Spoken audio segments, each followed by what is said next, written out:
Hello and welcome to the BYU Library Family History webinar series. We're glad you could join us today. I'm Megan Smith and I'll be your host for this webinar. If you have technical difficulties during the webinar, please use the chat box and I can address your concerns. You are welcome to use the chat box during the webinar for comments, insights, and questions. However, all questions will be addressed at the end of the presentation. Our next webinar is on March 25th with James Tanner. He will be giving a presentation called Beyond the Census, Finding the Invisible Ancestors in Institutional Records. If you would like to access a previous webinar, please visit our webinar index on our website or search on our YouTube channel. All of our webinars are recorded and uploaded by the following Monday for your convenience.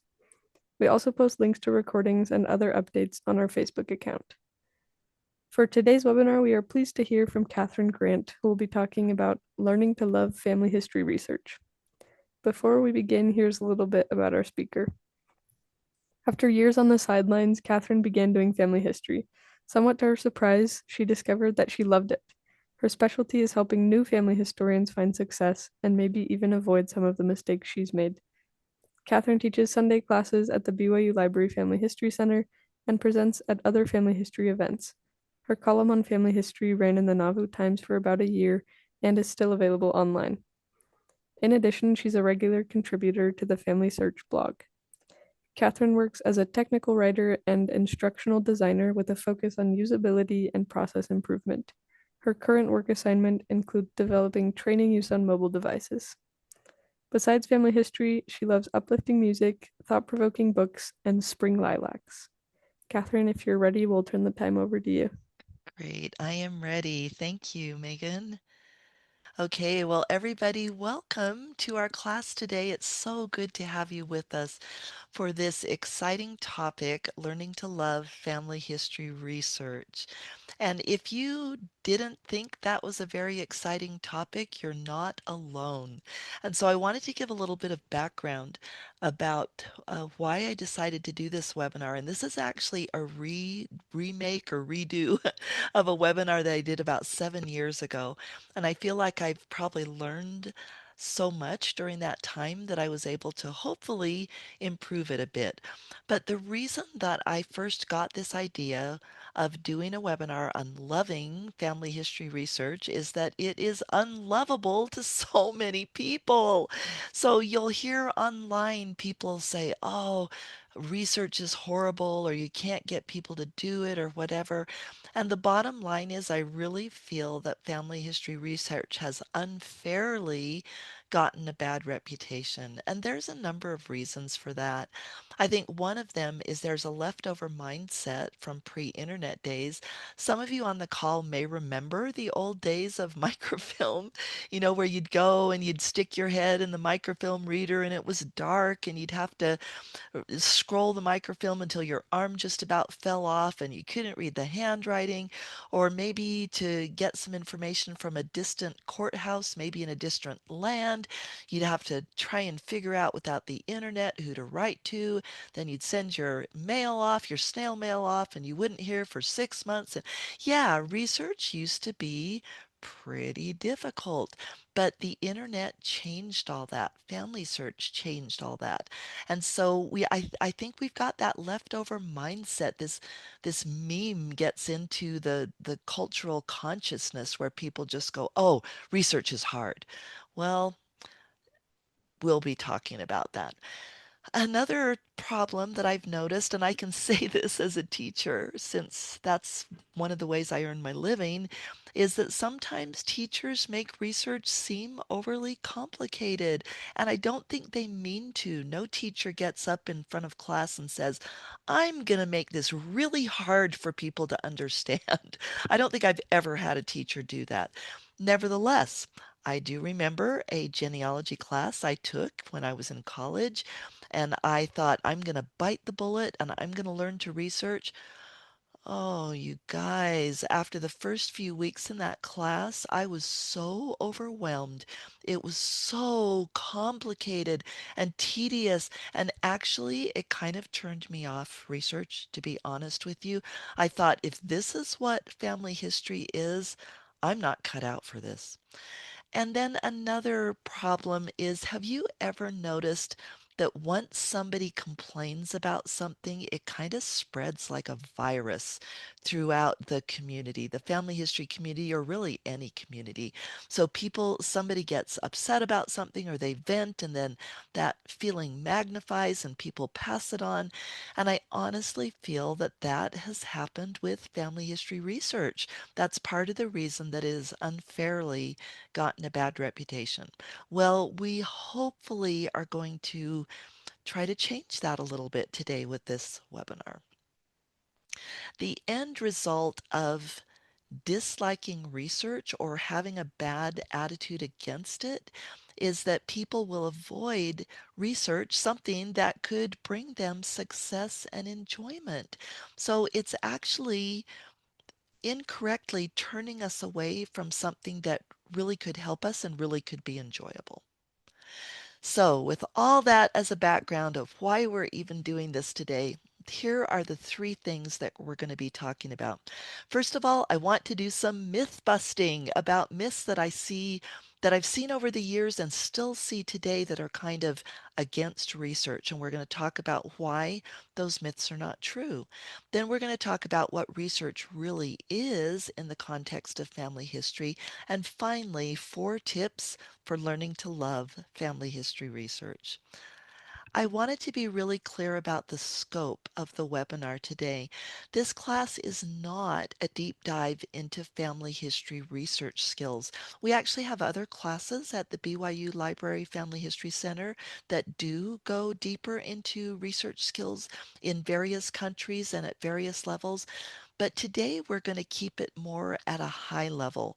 We're going to take a high level look at what research really is and why it matters, and also why ordinary people like you and me can learn to do research and even learn to love it. So let's go ahead and dive in. Let's myth bust 3 myths.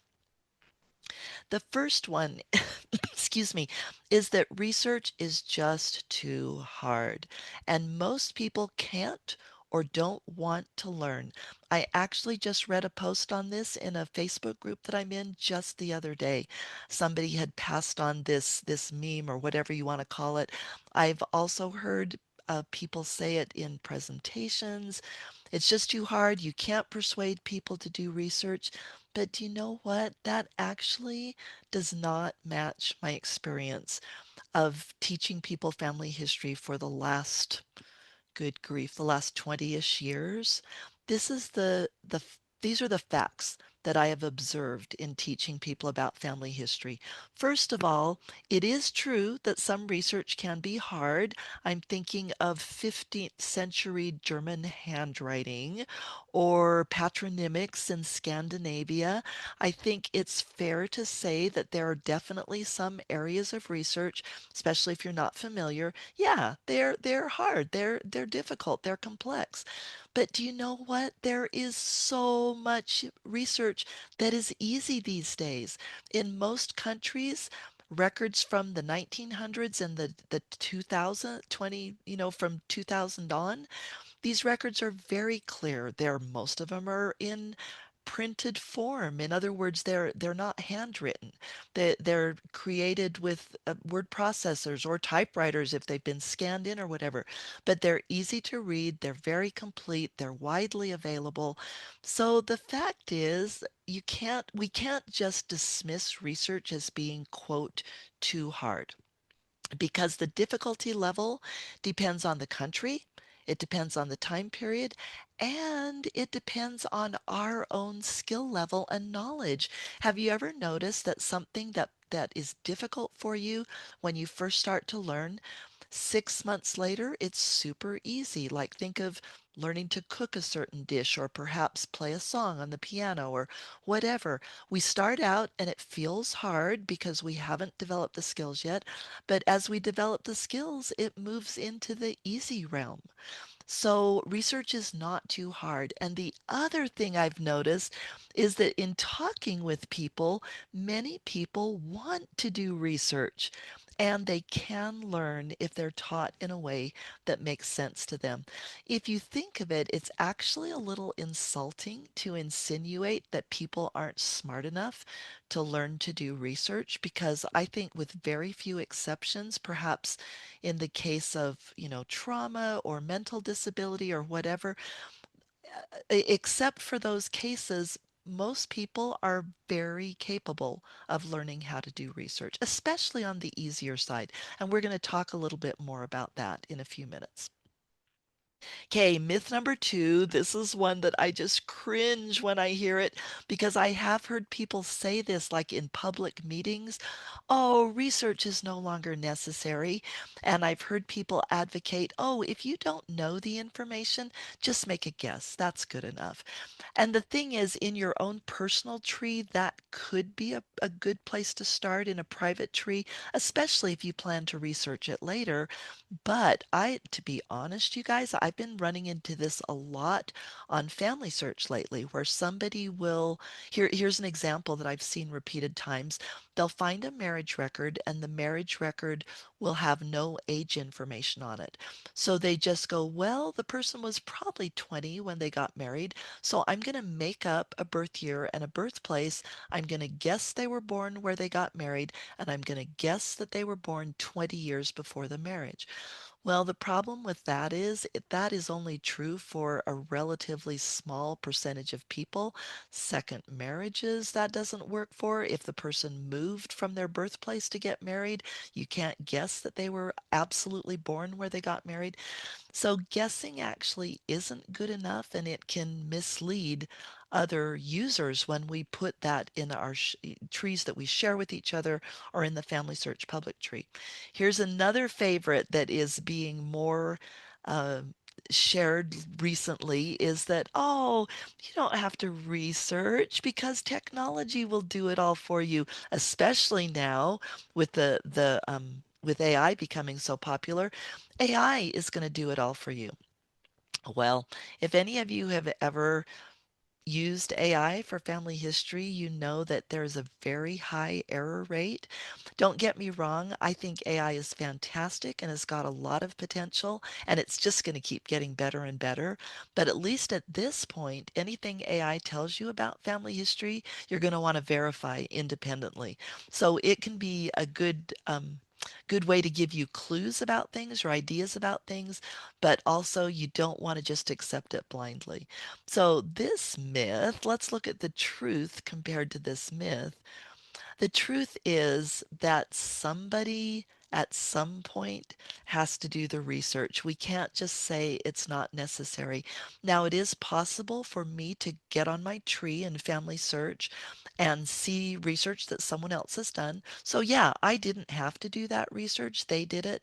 But the fact is that somebody had to do that research if we want an accurate and complete record. The other one is that and I kind of insinuated this earlier, computers and AI definitely help. However, humans are still needed to verify the information, to use their intuition. And as somebody pointed out, shoot, I can't remember, this might have been in a Roots Tech talk. Somebody said, AI is never going to feel the thrill that we as human beings feel when we make a discovery about our family. I wanted to, as long as we're on myth number two, I wanted to highlight a false dilemma. And you may have seen this in your, family history communities that you belong to. It seems like the pendulum kind of swung back from the old days to the modern days. So we go, okay, the old tedious way of doing research turned people off, right? They like my experience that I told you about my college class in research. I was like, wow, I can't do this. And so the reasoning goes, since the old way turned people off or pushed them away, then the alternative must be telling people they don't need to do research and making it look so easy that anybody can just do whatever. But the thing is that with that approach, we end up with a lot of inaccurate information on ancestry trees, as you've seen, or my heritage trees, or the shared tree in Family Search. If we're not taking the time to learn the facts and the truth, then we're probably going to end up with something less than the facts and the truth. The thing is, this is a false dilemma. The choices aren't just difficult, tedious research or little or no research. There's a third, better option, which is just to learn simple research steps, which we're going to be talking about today, things that you can do quickly and easily and to keep building your skills. And then that way we escape this false dilemma and we escape the misconception that research is something horrible and onerous and that you could never manage to do it. Myth number three kind of ties in with that, that research is boring. And here's a quote I've heard: you ought to focus on on the hearts, not the charts. In other words, the emotional aspects, the connecting aspects. And that's absolutely true. I agree with that. We do want to feel the joy of connecting with our family. But the thing is, as this is stated, this is also a myth.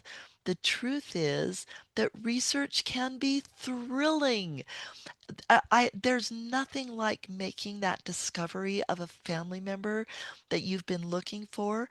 And hearts versus charts is another false dichotomy.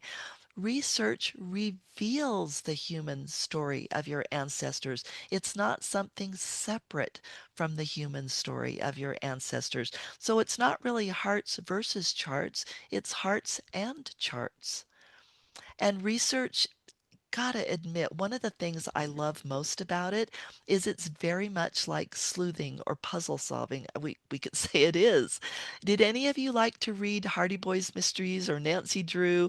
Or do any of you like to watch mystery movies on TV or read suspense novels? I would guess that probably most of us have enjoyed that type of entertainment or that type of, that type of book or TV or whatever. Well, honestly, that's what research is. It's solving those mysteries. It's doing that detective work. And pretty much all of us love a good mystery or a good puzzle.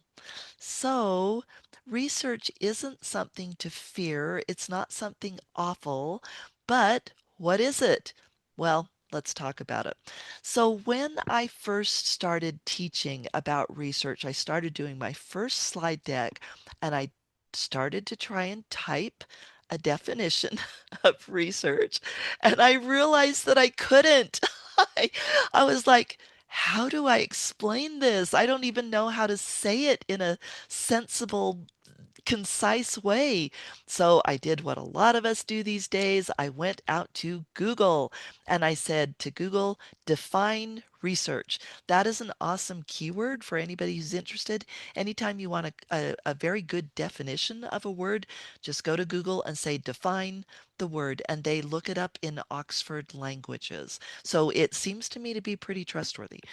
So the definition, they actually gave me like three definitions. Google provided three definitions. But the one that seemed most relevant to family history is that research is to discover facts by investigation. Well, that's not out of the range of our possibilities, right? Think about the last time that you bought a car or bought a dishwasher or had to decide on a place to travel to or buy a plane ticket or whatever, right? When we're making decisions, we discover facts by investigation to help us make good decisions. So, research is something that is part of our everyday life. It's not this odd, strange thing that only the very most talented people can participate in. Now, if you guys, I'm kind of a word nerd, I have to admit, and maybe some of you are as well. I love to look up the etymology of words, like where they came from, how they evolved. And so I discovered that the word research actually comes from the Old French. The RE at the beginning, according to Google Define, is something that expresses intensive force. So it's like making it stronger than it otherwise would be. And then search just comes from French chercher, which means to search. So research, we could look at it as kind of being intensive searching or searching on steroids, which, searching with that little bit of extra oomph added in. That's how we can look at research. So, in the context of family history, then, what facts are we trying to discover by investigation? Well, mainly, this isn't an exhaustive list, but basically, we're trying to discover facts that allow us to identify and understand our family members. So, for instance, the basics are vital events, birth, marriage, and death, or other life events such as military service. Other things that help us understand our family are the relationships to parents, spouses, siblings, children, and of course, extended family as well. And then finally, there are other things that add color to our ancestors' lives, like their occupation. What did they do for a living? Did they switch occupations? What were their life experiences? Where did they live? What was the area like where they lived? Was it industrial? Was it agricultural? Was it urban? Did they live in the 1700s, the 1800s? Did they have modern conveniences or did they not? So, as we discover all these facts through investigation, we get to know our beloved family members through multiple generations. So, how do you find these facts? Very simply, there are two ways. One is personal knowledge. You either may have personal knowledge yourself, or there may be family members. For instance, maybe you never knew your great grandmother. Maybe she died before you were born, but your mother or your grandmother may have known. If they're still alive, they may have known the great grandmother and may be able to give you firsthand accounts of that person, their personality, what they did, some of their famous sayings or quirks or whatever. You can get to know them through your other living family members. And then also, many time periods and places have key records to help you learn more about your family. And we'll talk a little bit about that later as well. So, if we want to apply discovering facts by investigation, then the research cycle is an ideal way to do that. And you may have seen the research cycle before, and there are some different varieties floating out there in the family history space. But what they all have in common is that they give us a process that allows us to discover facts by investigation. So let's look at the research cycle, and this applies no matter where you are researching or what time period you're researching in. The first thing for me at the center of the cycle is to use what you know to discover what you don't know. In other words, you want to build a solid bridge from the known to the unknown. You want to use evidence, not assumptions. And especially, I decided to call out one assumption that I see so often in family history because it causes such confusion and headaches. And that is what we can call the same name trap. That is just assuming that two people with the same name are the same person based solely on the name. But there are bazillions of people who share the same name, especially if it's common, Jane Smith or Diego Martinez. So in family history, when we're doing research, we can't just rely on assumptions. We need to find evidence, again, to discover facts by investigation. So let's look at what this means in a real example. This example is actually a hypothetical, but it's representative of something that I've seen repeatedly in my own research. So let's say we have a woman named Annie Gunton. She gets married in 1872 in Grimsby, Lincolnshire. She's 18 years old at the time of her marriage. According to the marriage record, her father is John Gunton, and his occupation is a colliery proprietor, so he's in the coal business. So these are the facts that I know from the marriage record. Now I want to try and find Annie in the 1871 census just before she gets married, so about a year before she gets married. So I do a search, but there's three of them. How am I going to tell which one is her? Well, look at these summaries, and then you guys go ahead and put in the chat which Anne Gunton or Annie Gunton do you think is the one that matches the Annie on the marriage record?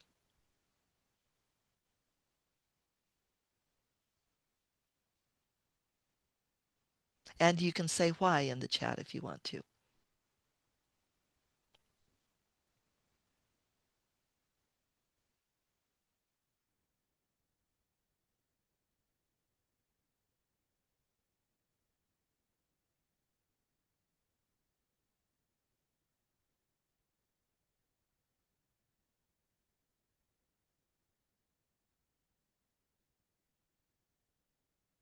Yep, Diana says middle one because of where she's living and her father's occupation.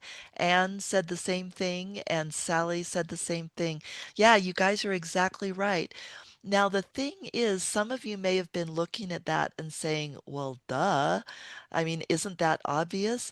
And absolutely it's obvious, but you would be surprised at how many times people just look at the name, like Annie Gunton, and they say, oh, she's about the right age. She's from Grimsby. It must be this one. And so I'm going to attach this census.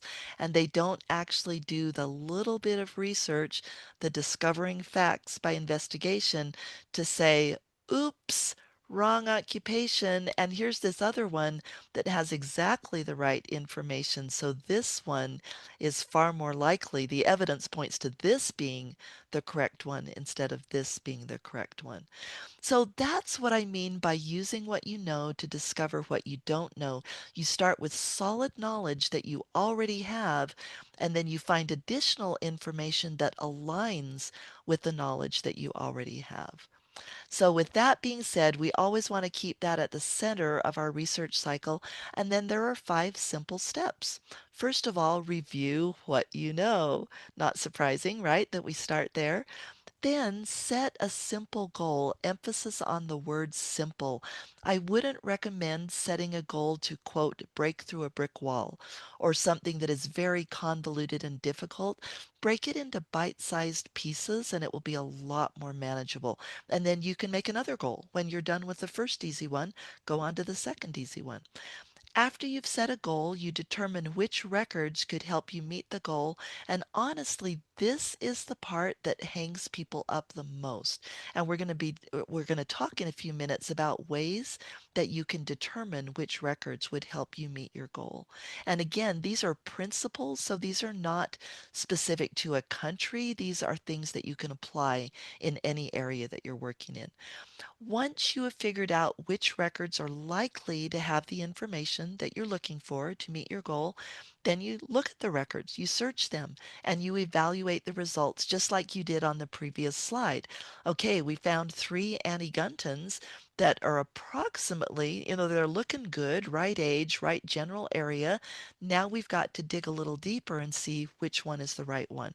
That's what we mean by evaluating the results. And then once you've evaluated the results, you update Family Tree or whatever software you're using, and be sure to attach the sources that show the research that you've done that proves the facts that you are putting into the tree. So this is nice to look at in general, but let's talk through an actual example. So in this case, I'm reviewing my Bescabie family. And as I look at what I know, I look at what's already in Family Tree, I see that one of my relatives, John Bescabie and his wife Jane, they don't have any kids in Family Tree. And at this point, I don't know if they had kids. I'd sure like to find out. So I decide, okay, that's a pretty simple goal. I am just going to do a search for any children that they might have had. And so, considering when and where they lived, this family lived in England. Because of that time and place, I know that the best records for finding the children are birth and christening records because they are going to list the parents, they're going to have a year, they're going to have a location, and also census records. If I find the kids in the census with Jane and John, and I know that that's my Jane and John because it's the right birth year, the right birthplace, he's got the right occupation, then I can say, okay, those are their kids. That's another example using what you know to discover what you don't know. So I decide I'm going to search these records, and I do.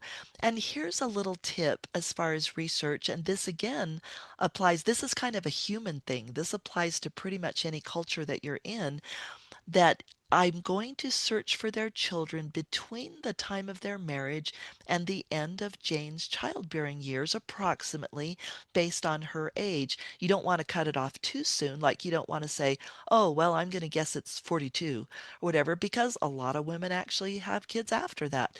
So I would choose a range that's safer, like maybe even 60 or 65, just to be safe. So I would search between the marriage, the date of the marriage, and the date that Jane turned, or the year that Jane turned approximately 60 or 65. So in this example, I do that search and I find three children in these records, and I believe all of them are mentioned in both. So I have a birth record for all of them, and I also find them all in the census. And again, they match the parents, everything is lining up. So I'm very comfortable that these three children are John and Jane's kids. And so then I add the kids to Family Tree and I attach the sources where I found those children. So that's just an example of how to use the research cycle to make it easy and methodical to discover facts by investigation. So now let's go to the practical tips for loving family history research. And we're just going to do four of them. There could be more, but I thought these are probably the most helpful. So the first one, to be honest, ties in with the myth busting that we did at the beginning. And it's simply just to remember what research actually is. It's discovering facts by investigation, which is something that we as humans are dang good at. We do this. It's part of who we are as humans. It's something that we do almost constantly. It's not a mystical skill that only a few people can learn. It's something we do all the time, and we don't need to avoid research because of fear that we either can't do it or it's going to be too hard or whatever. Discover the facts by investigation. I don't know about you, but that empowered me. I thought, okay, if that's really what research is, I can do that. I can handle that. Tip number two, this is important. Start small and easy. You wouldn't send your 5-year-old to driver's ed. You wouldn't send a kindergartner to college. If you're just starting out during doing research, don't torture yourself by tackling some, horrible thing that you've never had exposure to. I shouldn't say horrible because then I was going to give an example and then it would sound like I thought that was horrible, but I don't. I'm going to go back to the example of 15th century German handwriting. I have no expertise in that. I look at it and go, oh my goodness, I cannot make any sense of this. I don't speak German. I would have to get Megan's help because she does speak German.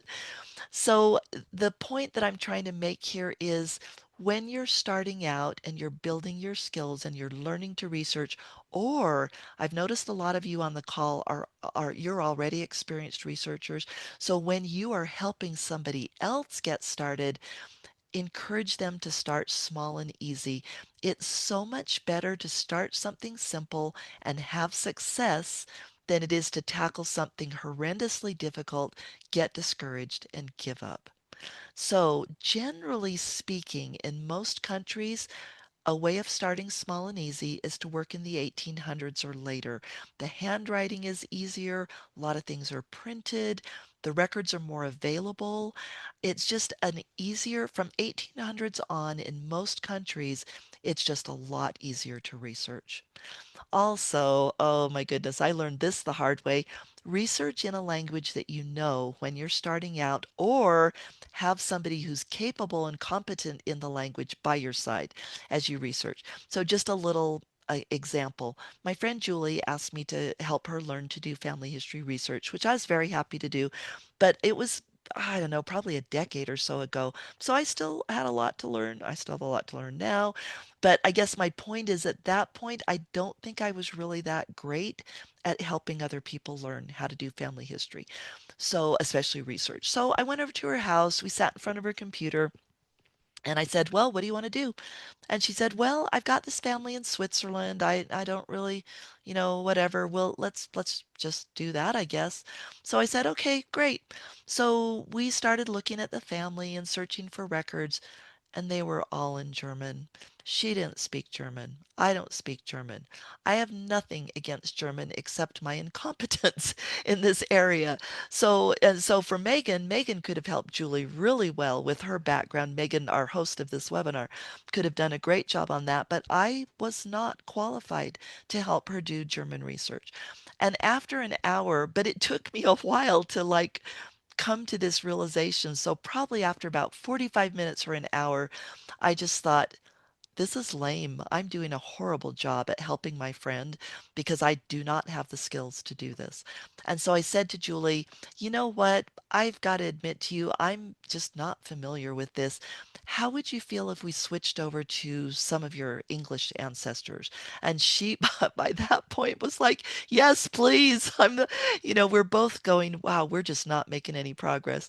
So, do you know what? We switched over to one of her English lines, and within probably about 5 minutes, she was having success. She found people that she could add to family trees. She could understand the records that she was reading. I could understand them. So I guess my point is when you're starting out, especially, or if you're helping somebody starting out, don't torture yourself by giving yourself this impossible or extremely difficult task to do. Start easy. There is absolutely nothing wrong with starting small and easy. And sometimes people say, well, no, I want the challenge. Well, I'm not saying that challenges are bad. I'm saying maybe work up to them, right? Start with something that's at the right level for you or the person that you're helping, and then build the skills and then get up to the more difficult stuff. And so you may need to put some things on hold, like Julie and I did. We decided we're not going to do the Swiss research right now. We'll come back to that later.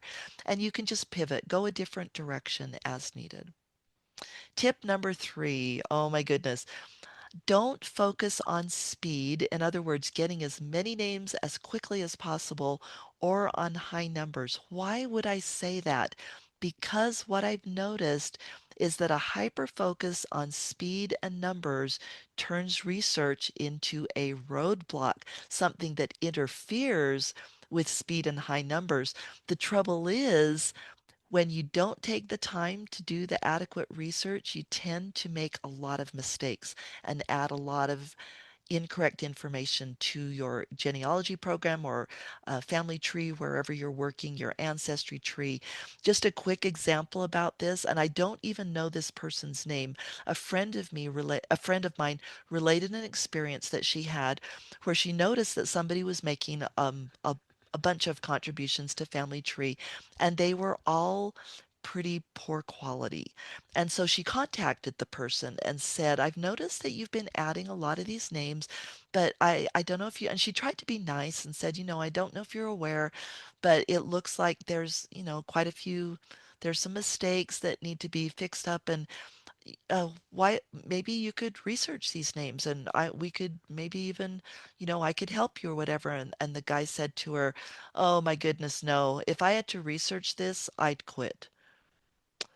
And so the what he was saying is that research was a roadblock to him. He was more concerned with getting names in the tree quickly, and a lot of them quickly, and the accuracy just didn't figure in to what he was doing. And so we don't want to focus on this kind of high speed and high numbers to the point where research is a roadblock to us, where we don't want to do it because it will get in the way of this kind of inappropriate goal. So, my advice to all of us is just to relax and to enjoy researching and enjoy learning about our family as we do the research. There really isn't a need to be obsessed with dumping large numbers of names into the tree quickly. Somebody isn't more righteous if they, are more virtuous or whatever if they add large numbers of names to the tree. I think it's a lot better to connect with your family and also to help other people by adding good information. If you're working in a shared tree like family tree, or if you're sharing your personal tree with other people, it's a lot better for other people if we share good information. And that kind of leads to the last tip that I wanted to share, and that is to learn and to develop competence in doing family history research. So we need to be patient with ourselves as we learn. We're going to make mistakes, right? We're human, and but we have to let that not make us give up. If we make a mistake, we just say, "Hey, I'm human. I made a mistake. I'm going to learn from that, and next time I'll do better." We don't ever want to excuse being careless or sloppy because it's, quote, too hard, or we just don't want to take the trouble to do it, maybe because it would interfere with our goal of high numbers or something like that. We want to take advantage of the many free resources for learning and help, and we're going to share quite a few of those in just a minute. But I feel so strongly about the value of competence. And I really resonated with this quote that I heard a while back on a podcast that I listened to, one of my favorites. It's by a guy named McKay Christensen, and it's Open Your Eyes is the name of the podcast there. And this particular episode was Put on Your Personal Power.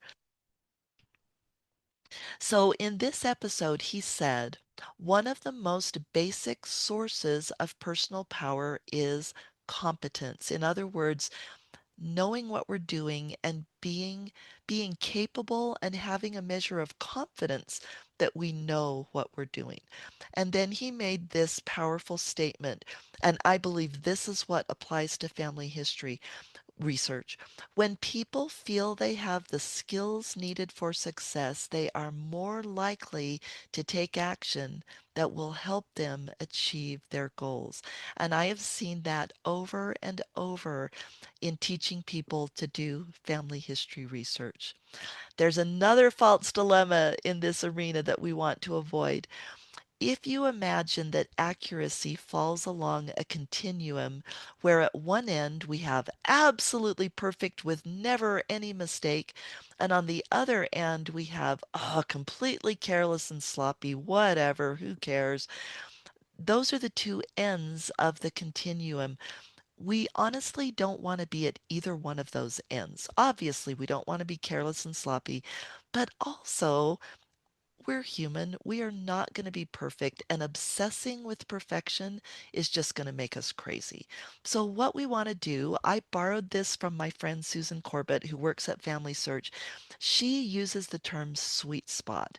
So, there is a sweet spot along this accuracy continuum where you don't beat yourself up for not being perfect, but you're also not careless and sloppy. Instead, you do your best, you're careful. If you make a mistake, you fix it and you learn and grow. And notice that the sweet spot is definitely closer to the perfection side than the sloppy side. So let's avoid that false dilemma as far as when we're researching and just aim for that sweet spot. When it comes to research, intellectual humility is a superpower. What do I mean by that? When we are intellectually humble, we are willing to be a novice. Think about that for a minute. Have you ever felt a sense of embarrassment, especially as an adult, at learning something new because you didn't want to look stupid? I have. And I don't like that in myself. I would rather be humble enough to say, hey, I'm a beginner. I'm a novice. I do not know this certain thing, whether it's, playing a song or learning a language or whatever it might be. I am not an expert in this. I need to be willing to be a novice and not let that make me uncomfortable so that I'm not willing to even learn and try. And that leads to the next point. When we're intellectually humble, we're willing to learn. We're willing to make mistakes because that is actually a great way of learning. But we don't just leave the mistakes and say, oh, well. Instead, we admit when we make a mistake and we do our best to correct the mistakes that we made. That's also a wonderful way of learning, not only to make the mistake, but to figure out how to fix it. When we are intellectually humble, we progress faster and we're going to enjoy research more. We don't think we're above research, or we're not so worried about being embarrassed that we refuse to do it. So I'm not going to go through every one of these hyperlinks, but these are links. And Megan, I believe, was going to put the link to the slide deck in the chat if she hasn't already done that. Oh, do you know? Oh, she just did. And I just saw that Lean said, please go back to slide 27. Let me go back there really quickly. And please do feel free to take a screenshot, but then also you'll be able to access this through the link that Megan just put in the chat. So give you a second to grab that, and I'm going to grab a drink of water.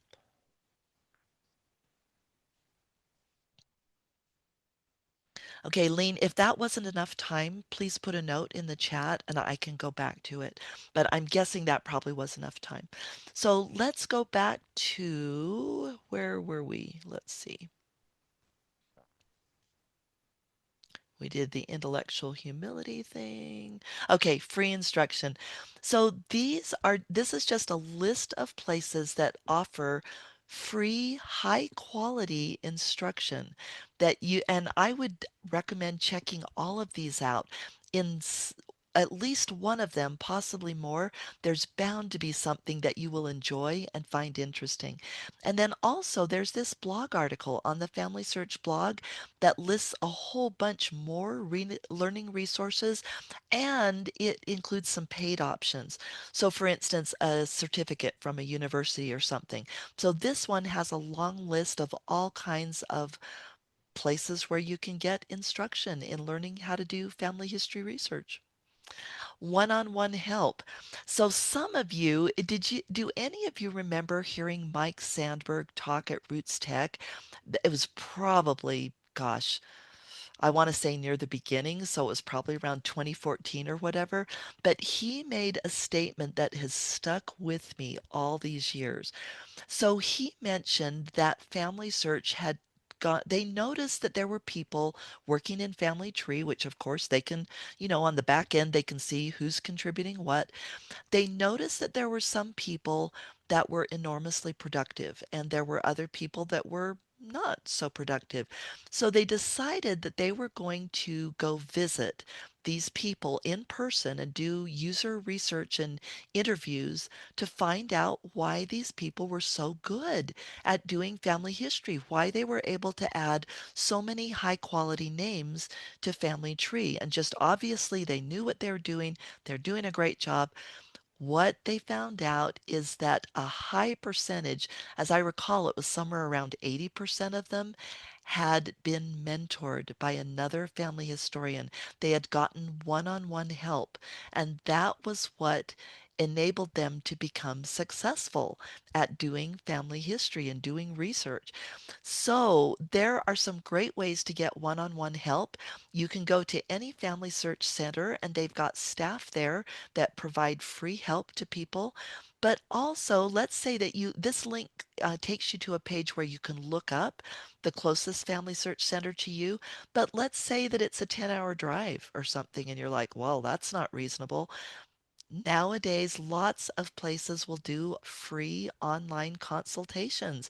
The Salt Lake Library does, the Family Search Center at Lehigh does, our own BYU Library Family History Center, we do free consultations. So this, and the great thing about this is online, free. You could be in your pajamas. It doesn't matter. Anytime that they're open, you can have a free consultation. So I would strongly recommend on this, if you, and they will address any question that you have. So don't think that any question is too simple or too quote dumb. Suppose that you said, I don't understand Family Search. I'd like Family Search 101, or I'd like to know how to navigate, or I'd like to know how to attach a source.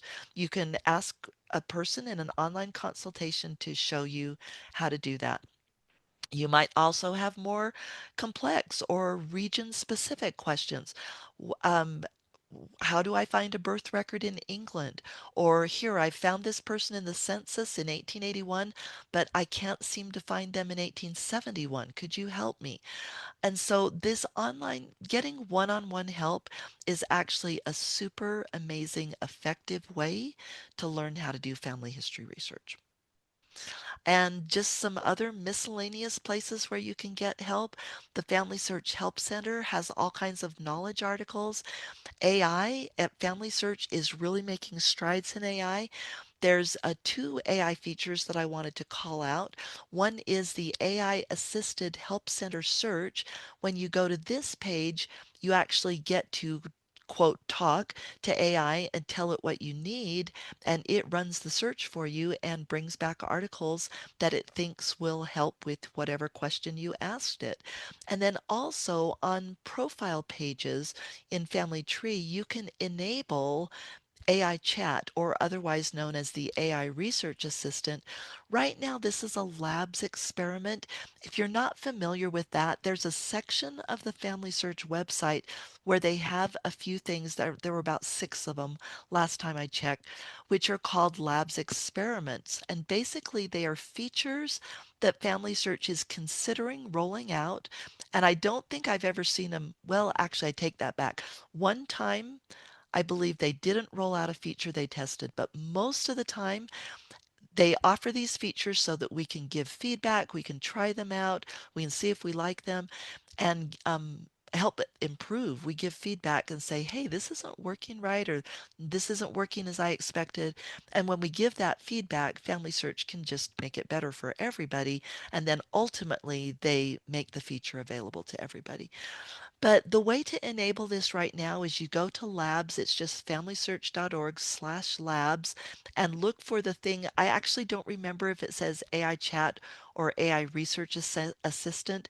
I believe it's different at different interface, different parts of the interface, different parts of the website. So look for something that says AI chat or AI research assistant and then click try it. And that will enable it for you. And then when you go to a profile page in Family Tree, there'll be a banner at the top that will allow you to turn on the AI research assistant. Well, what do you do with it when you turned it on? There's going to be some pre-written questions like, help me find so and so's spouse, help me find so and so's children. What was it like where so and so lived? And so you just click one of those questions, or you can ask your own, and then AI will give you a response. Again, as a caveat, don't just accept everything at face value. Like the other day, it told me it had found some kids, but they were actually the person's siblings. They weren't his kids.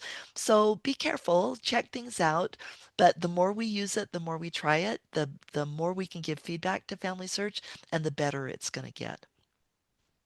The Family Search community is a great place where it's just kind of a giant Facebook type place where you can have conversations with people. Basically, you post questions in different categories, and other users help by giving you answers.